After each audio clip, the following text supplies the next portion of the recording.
So since you guys really seem to like my dating horror story times, I figured I would tell you about my first ever date that I ever went on in my life. And it turned into a horror that I'm gonna turn into a story time right now. It's really on brand for me for my first ever date to just go awfully horribly wrong. That should have just been a sign from the universe to be like, you should just quit while you're ahead. Like, just stop now. So I went to a performing arts high school, which meant everybody's gay.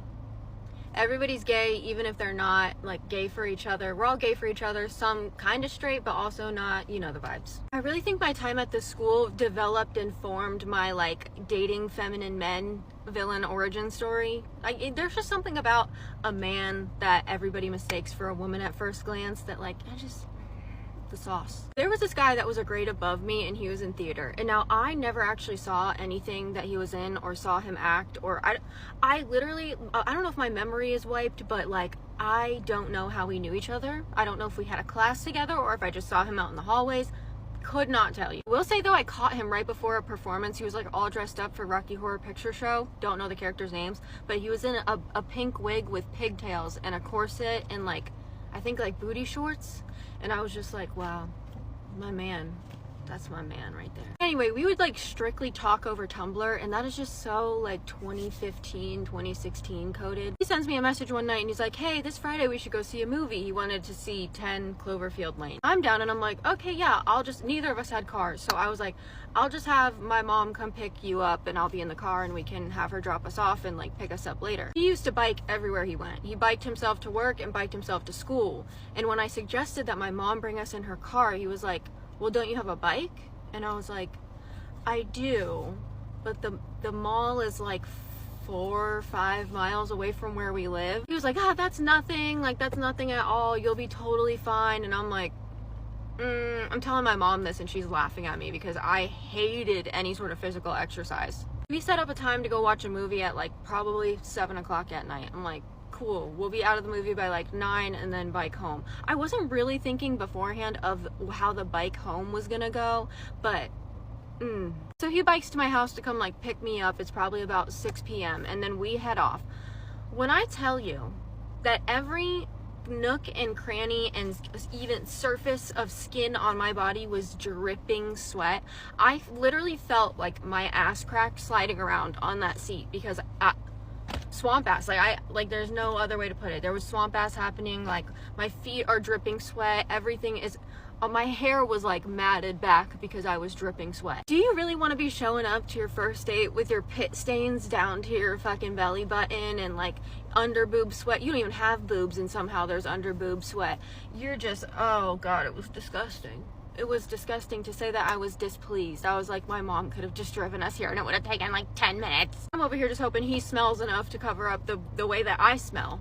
Like, whatever. So we get to the movies, in the air conditioning. I'm just enjoying the air conditioning, whatever. He buys tickets, we go and sit down. We're the only ones in the theater. Thank God. Thank God. Now, I don't want to rag on this guy too much, but I do have to say it was kind of funny that every time something happened on screen, I'm sitting right next to him, he would like hit me. Like, he would be like, oh my god, but he was hitting me like kind of hard, like harder than he should have been, and I was just like,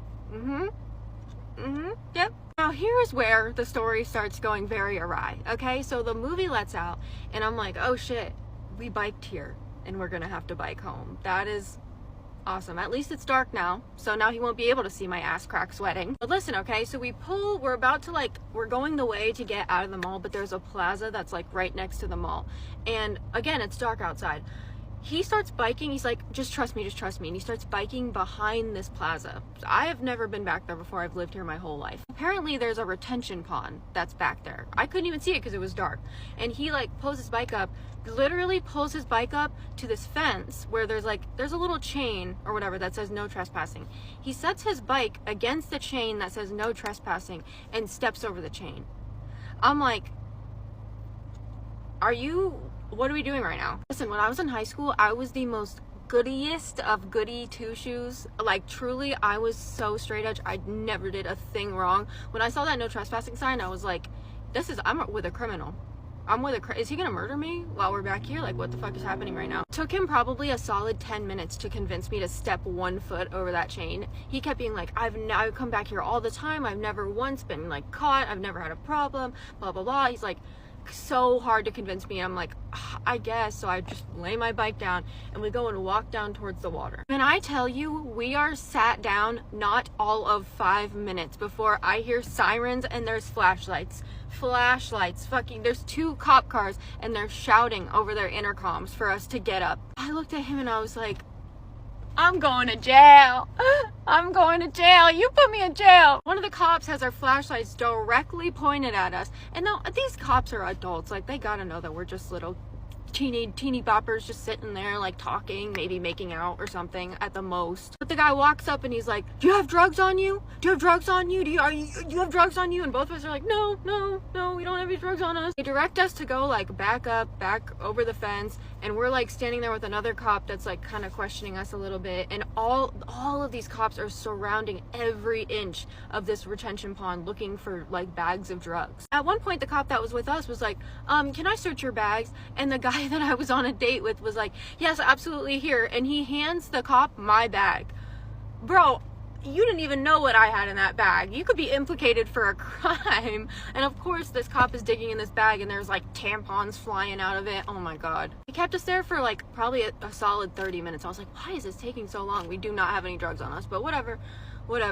They kind of, like, you know, give us a little bit of a talking to and then they let us go. And now we still have the rest of the ride home. Like, I don't know if the guy that I was with, like, even felt bad because he didn't apologize or anything. Like, he wasn't apologizing for making me do that. And I was just like, is he gonna even acknowledge, like, hello? He bikes me the rest of the way to my house, and I don't think I ended up getting even, like, close-ish to my house until, like, 11 o'clock because it took us forever. We were stopping a lot.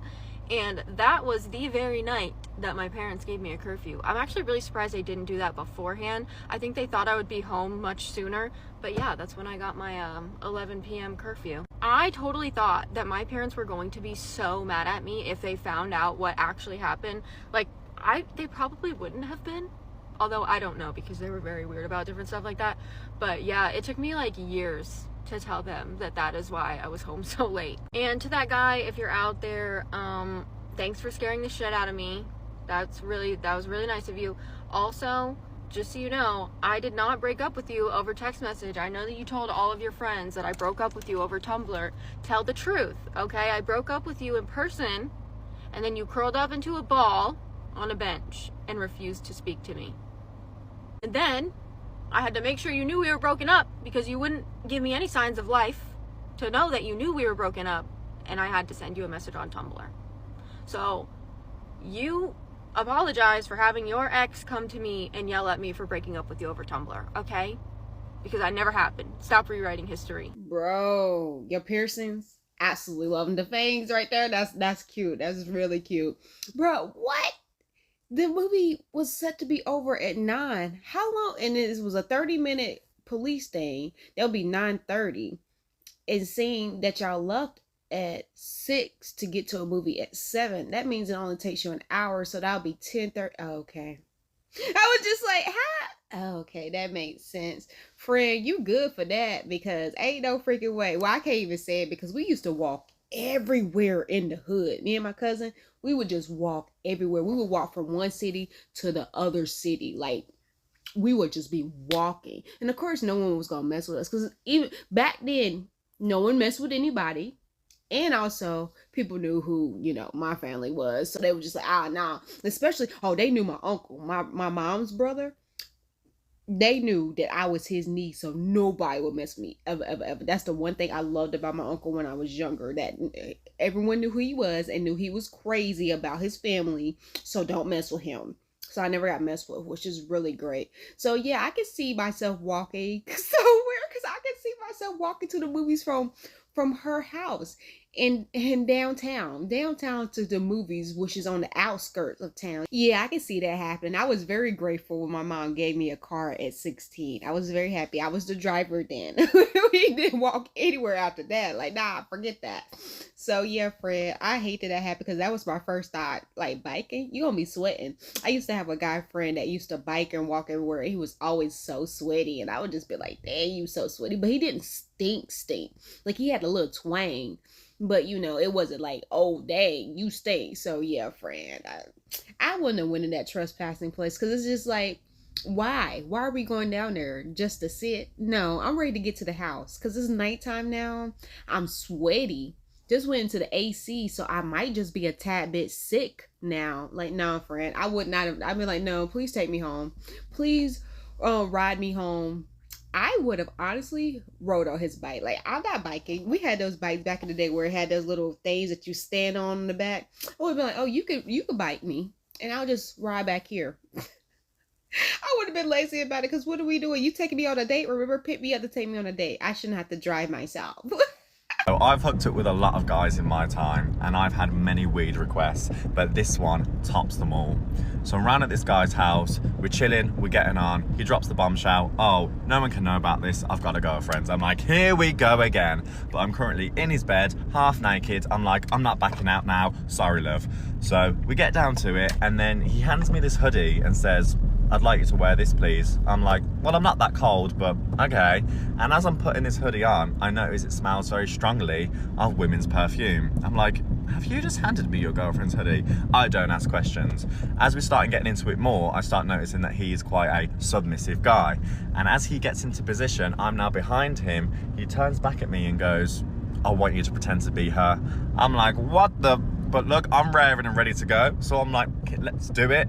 So I'm started going to town on him. He's calling me babe. I'm calling him whatever the girl calls him. He turns to me and goes, I love you. Calls me her name. This whole time I'm thinking this is weird, but I've never seen a guy get so turned on.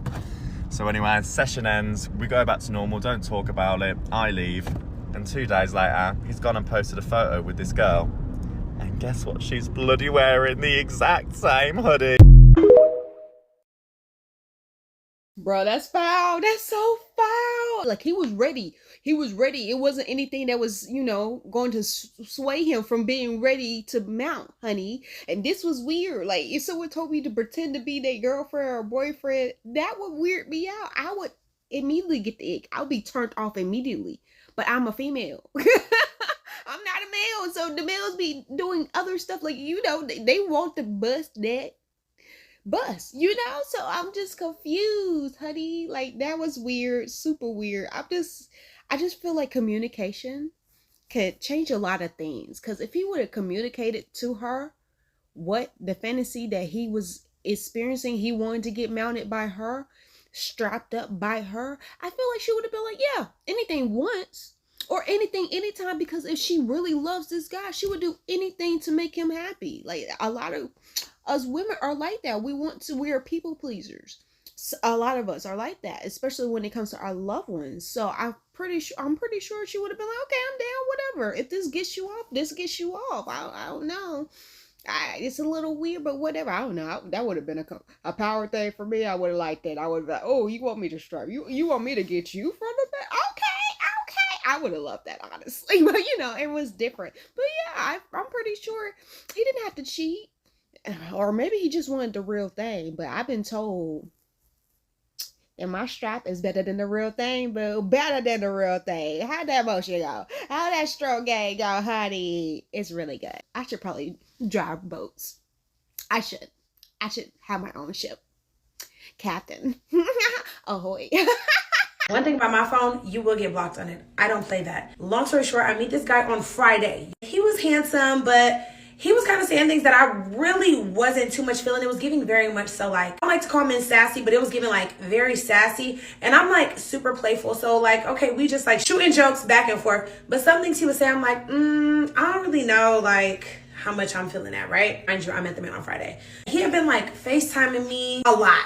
Okay, and like, I'm not the FaceTime girl. If you want to talk to me, send me a text, send me a voice note, Morse code, back call, I don't care, write me a letter. But all that FaceTime stuff, no, like, I don't like FaceTime. I've never been a FaceTime girl, right? So he steadily FaceTiming me, and I'm not answering because you don't pay this phone bill, okay? I don't have to answer you. So today, we're texting, and then he calls me on FaceTime. Do you have work to do? Like, why are you just like always so able to talk on the phone? So I don't answer. He texts me after I didn't answer, and he's like, you must be ugly without makeup because you never answer FaceTime. Immediate block. Immediate block, immediate block, immediate block, because, whoa, I didn't even tell you that. He's 40. You're 40 years old talking like that? Don't worry about it, love. Block, block, block. Because what? Why is that your reasoning? How do you know I'm not already on the phone? Okay? How do you know I have clothes on? Okay? How do you know I'm not in a meeting? Like, why is that what you resorted to?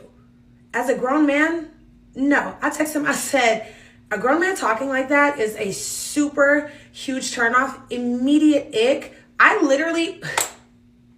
told him this too. I said, I literally have thousands of videos on the internet with me without makeup on. Shut up. So he edits it to the first message, the one that said, you must be ugly without makeup. He changed that to I. And then the one that said, cause you never answer, to miss you. You are crazy. Get off of my phone. Blocked on Instagram, block the number, play with somebody else. See, I don't like that. That's the thing I don't like about iPhone, because with Android, you can't edit nothing. You said what you said. I got it right here in white text, honey. Because why? That's crazy that you thought I was going to be delusional. You thought that I was going to be like, oh, I misread. He didn't say that. No, I saw what I saw, bro. That's really crazy to me. I don't like sassy. I don't like sassy men or women. Don't be sassy with me. This ain't no Hey Arnold, Helga situation. Don't talk to me nicely. Talk to me nicely. That's why I be like, with my people who try to talk to me, it's like, you could be a B to everyone else, but to me, you talk to me with respect, like the queen that I am, honey. It's like, stop it. No, friend. I hate when people be FaceTiming me and stuff. Like, what do you mean? Why do you need to FaceTime me? That's like a low-key control thing. Like, you need to know who's in my background, who's around me. Like, no, keeping tabs on me. Don't do that. I don't like that. Because if you ain't scheduled an appointment to video chat me to see me, don't do that. Don't FaceTime me. It's like different. Because like with my family, I let it pass. I don't like it, but I let it pass. It don't happen much now because everyone in my family has transferred over to iPhone. Except me and my mom. We loyal, honey. So yeah, it don't happen often, but yeah, I don't like when people FaceTime me like that. I don't like when people call me on my phone, because why are you calling me on my phone? With me, when I'm on the phone, I usually like to just focus on that phone call. Like, you remember back in the day when we were young and in like elementary school, middle school. Yeah, elementary school, middle school. We would just have the phone, get out of school and call up our friends. Be on 3-way, 4-way, just on the phone, walking on the roof.